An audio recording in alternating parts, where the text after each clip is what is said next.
विद्यालय में स्वागत और अभिनंदन है। जैसा कि आपको पता है कि हमारे जो है विद्यालय में समय समय पर आप लोगों की मीटिंग होती है और आप लोगों को बहुत सी जानकारी दी जाती है। उसी उपलक्ष्य में अब हर महीने जो है हम लोगों का माता उन्मुखीकरण किया जाएगा, मदर ओरिएंटेशन।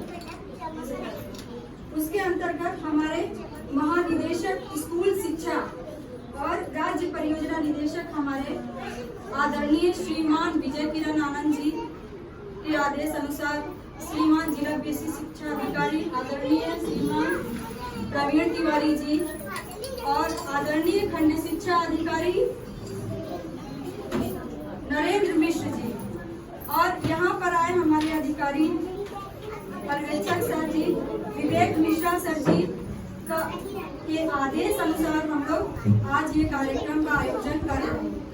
इस आयोजन में इस आयोजन में आपको ये बताया जाएगा कि पूर्व प्राथमिक शिक्षा क्या है, आंगनबाड़ी में कैसे शिक्षा दी जाती है और हमारे विद्यालय में बच्चों को प्राथमिक शिक्षा कैसे दी जाती है, इसके बारे में भी बताया जाएगा। क्या क्या खेल कराया जाता है, क्या क्या गतिविधि कराई जाती है, इसके बारे में आपको बताया जाएगा। सबसे पहले सर से हम रिक्वेस्ट करेंगे, प्रार्थना करेंगे कि सर आप लोगों का स्वागत करें और आप लोगों को कुछ इसके बारे में बताएं और हम लोगों का भी उत्साहवर्धन करें। धन्यवाद सर जी। पूरे विद्यालय स्टाफ के साथ यहाँ पे हमारी आंगनबाड़ी की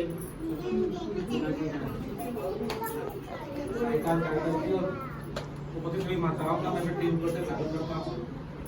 आज का ये जो प्रोग्राम है ये कई कारणों से महत्वपूर्ण है और महत्वपूर्ण एक और कारण हो जाता है कि यह विद्यालय जो आपका है वो सड़वा कला में आयोजित हो रहा है। सड़वा कला विद्यालय हमारे विकास खंड में एक जनपद में यहाँ के शिक्षिकाओं के द्वारा किए गए कार्यों के कारण का जाना जाता है, किंतु कुछ ऐसे कारण हैं जहाँ पे हम पिछड़ रहे हैं। मैं नहीं कहता कि हम पिछड़ रहे हैं अपनी गलतियों की वजह से। हम कभी कभी कुछ ऐसी गलती करते हैं जिनका हमें आभास नहीं होता। हम चाहते तो हैं कि हमारे बच्चे पढ़ें, हमारे बच्चे स्वस्थ रहें, हमारे बच्चे आगे बढ़ें, किंतु हमें क्या कब करना है हम उनका अनुपालन नहीं करते, इसलिए हम और हमारा बच्चा दोनों पिछड़ता चला जाता है। टीना जी हैं यहाँ पे, इनकी कार्यप्रणाली से मैं पहले से ही वाकिफ हूँ, अपने कार्य के प्रति हमेशा समर्पित रही हैं और बाकी हमारे सड़वा का स्टाफ भी कार्य में समर्पित रहा है। ये कक्षा के थ्रू जहाँ लोग बैठे हैं यहाँ पर ऐसी कोई भी चीज नहीं है जिसको मार्केट से परचेज करके चिपका दिया गया। सारी चीजें हैंडमेड है और हैंडमेड का मतलब है कि यहाँ पर इसको बनाने में प्रत्येक पीएल को बनाने में समय लगता है और वो इसलिए बना है कि इनके माध्यम से बच्चा सीख सके। इसलिए नहीं लगाया गया है कि बस हमारी कक्षा कक्ष अच्छे लगे। ये बहुत चीजें हमें सिखाती हैं, बच्चों में एक मोरल वैल्यू को बढ़ाते हैं, बच्चों में तार्किक क्षमता की अभिवृद्धि करते हैं और प्रत्येक को उस टाइम में जब कोविड चल रहा था उस टाइम में जब बच्चे छुट्टी हो जाती है तो जो आधा घंटा बचता है उसमें इस समय का उपयोग करते हुए हमारी शिक्षा बहनें यहाँ पर अपने कार्य को करती हैं।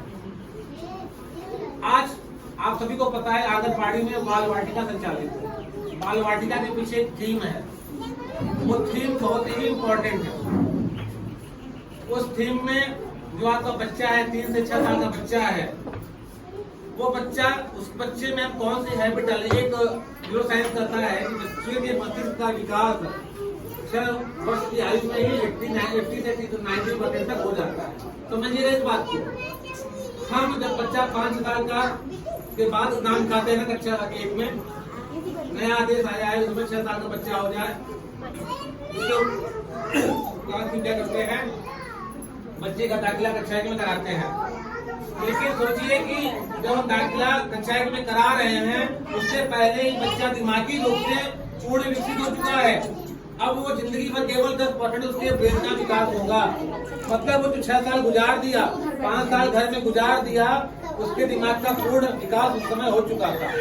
तो ऐसे घर के माहौल में जहाँ का घर का माहौल अच्छा नहीं है, जहाँ बच्चों से अच्छे से बातें नहीं की गई, जहाँ के माहौल में बच्चे ने अच्छा नहीं सीखा, तो फिर उस बच्चे को जिसका कि दिमाग विकसित हो चुका, उसको हम विद्यालय में कितना सिखाएंगे? तो सबसे पहला कार्य होता है, जो सबसे पहली गुरु होती है, आप होती हैं, माताएं होती हैं, आप अपने घर का परिवेश इस तरह से रखिए कि बच्चों के अंदर केवल और केवल अच्छी बातें जा सके। क्योंकि छोटा बच्चा है, वो आपकी गोद में खेलता है, आपके आसपास आपकी नजर में रहता है, तो बच्चों के आसपास का माहौल इतना अच्छा होना चाहिए कि बच्चा क्या बनेगा ये उन्हीं 5-6 सालों में तय हो जाता है। अगर हम बच्चे की जन्म से ही बच्चे की परवरिश इस तरह से कर दें 5-6 साल तक, तो वो बच्चा जब हमारे स्कूल में दाखिला लेना होता है, तभी वो उसको जो बनना होता है वो बन चुका होता है। उसे एक अच्छा इंसान, सबसे पहले तो उसे एक अच्छा इंसान बनना होता है, और उसके अंदर एक अच्छे इंसान के गुण उन्हीं 5 सालों में आ चुके होते हैं। अगर आपके घर का माहौल बड़ा खुशियों भरा है, वहाँ के परिवार सदस्य कभी लड़ाई झगड़ा नहीं करते, आप उनकी प्रॉपर केयर करती हैं, आपके साफ सफाई के प्रति बच्चे को जागरूक कर रखा है, कैसे हमें किससे बात करनी है सिखा रखा है, तो बच्चा नो डाउट वो किताबी ज्ञानों को हमारे विद्यालय में आकर सीखेगा, लेकिन उसके जो नैतिक गुणों का विकास है उसी टाइम में आपके यहाँ हो जाता है घर परिवार। तो जो भी हमारी माताएं हैं, जैसे गोद में बच्चा है, इसे ये ना मानिए कि बच्चा या बच्ची जो भी आपकी गोद में है, इसे अभी हम कुछ भी किसी माहौल में छोड़ दें, नहीं, इसे आज से ही अगर आप इसका भविष्य बनाना चाहती हैं तो इनके अपने घर परिवार में ऐसा माहौल डेवलप करें कि बच्चा इसको जो बनना है वो आपके घर से ही तय हो जाए।